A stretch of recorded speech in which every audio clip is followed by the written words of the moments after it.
Well, among my first trip was actually related to a city where Andrea knows.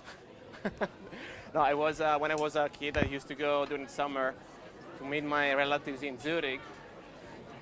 And but my very big trip was first time in the U.S. was in 1994. I had a summer school in New York and 95 in LA, and I fell in love with the country. And even though I was really young, I was 16 at the time. I felt there was a place for me to, I don't know, find new opportunities. So as soon as I graduated from here in 2002. I felt that I wanted to be, I used to say, on the passing lane. And in Italy, in different fields, it's really hard to find a passing lane when you can pass in front of people and because you want to go faster. So I moved to New York first time in 2002. And then, the idea was to stay for a few months. It was just, a spot trip. And then the few months became, I want to stay longer. That's not enough for me. And I extended for 1 year. And then I would still have the idea to come back. Because actually, when I was in Italy, I was in a comfort area. I was happy about the graduation. I already had a job. I opened my first company when I was actually 16 years old. And then the first digital company when I was 18. So I had nothing to blame being here, but still was not enough. So in 2003, I believe I never really made a choice to stay in the United States. I just said I want to stay more and more and more.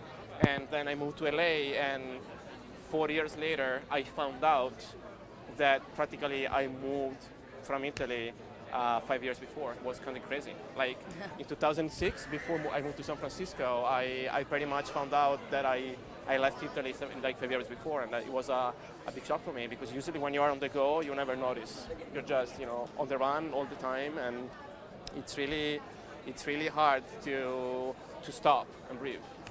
So that was the first shot, and then, as you were saying, now I've been living abroad for 11 years.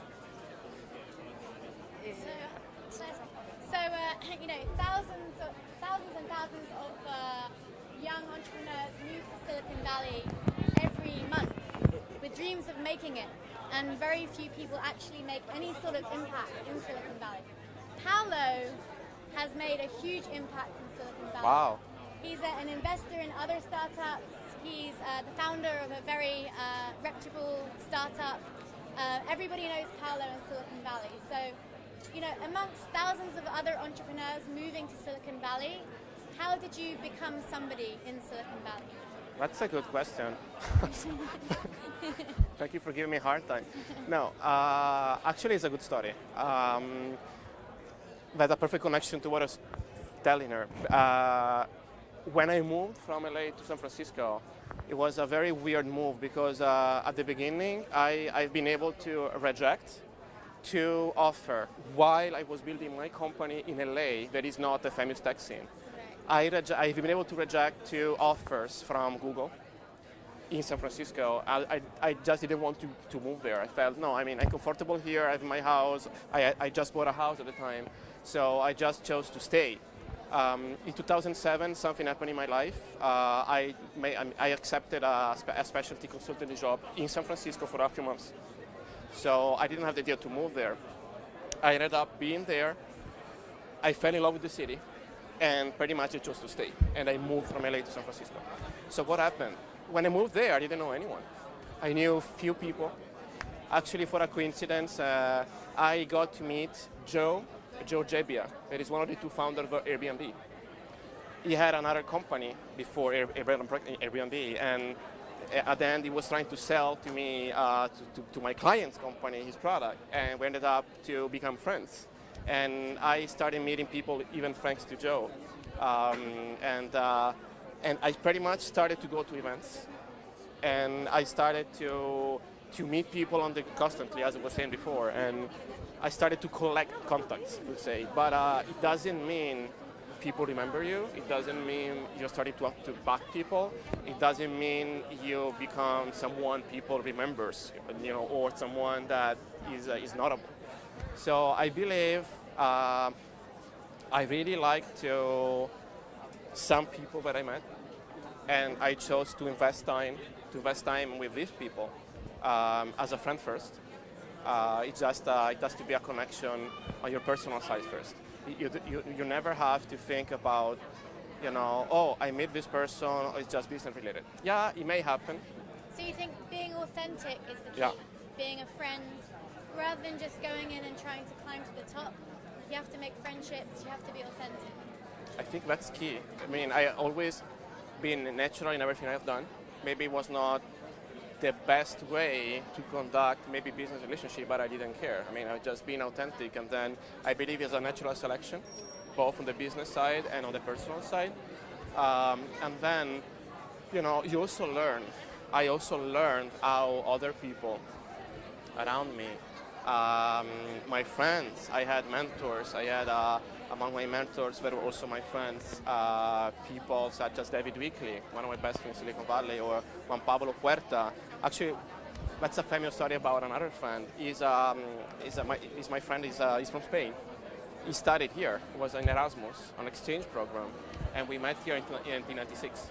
Infatti ti volevo chiedere quanto ti prepara all'università Cafoscari a essere ben disposto al viaggio anche. Yeah, that's a good connection. So this guy also studied here. He moved back to Spain, and then he worked for Yahoo, and then he became a famous guy in Yahoo, San Francisco. He was the CTO for Craigslist for 7 years. And then now he's in Etsy, and he's also on being a fantastic friend. He was a fantastic mentor and a crazy connection. And thinking that we both started from here 20 years ago almost. So we're here in Italy promoting the digital economy, but you're in Silicon Valley. So do you have to go to Silicon Valley to build a company? Oops. You're giving a hard time to Italians now. Can you build a good company here in Italy? I believe a mix of the two. There are so many great ideas here. So many talented people. There is all the people that I meet here is incredibly talented in a field or another one, and I see people struggle. They have fantastic ideas, but I see people really struggle to develop the ideas here. So I'm not saying, abandon everything you have and leave and, forget about your country. But there are ways today, more than when I moved out. I mean, I moved 11 years ago before social networks. So at a time it was not LinkedIn, not Facebook, not even MySpace. And even sometimes I was looking for people, send me a fax. I was talking just, 11 years ago. So today, doing what I've done 11 years ago, it's incredibly easier. You can go to a city, and through the social network, you can know who among your friends are there, or common connection to us helpful. And so you haven't answered my question. Do you have to go to Silicon Valley to build a startup? Yes, you do. Ooh.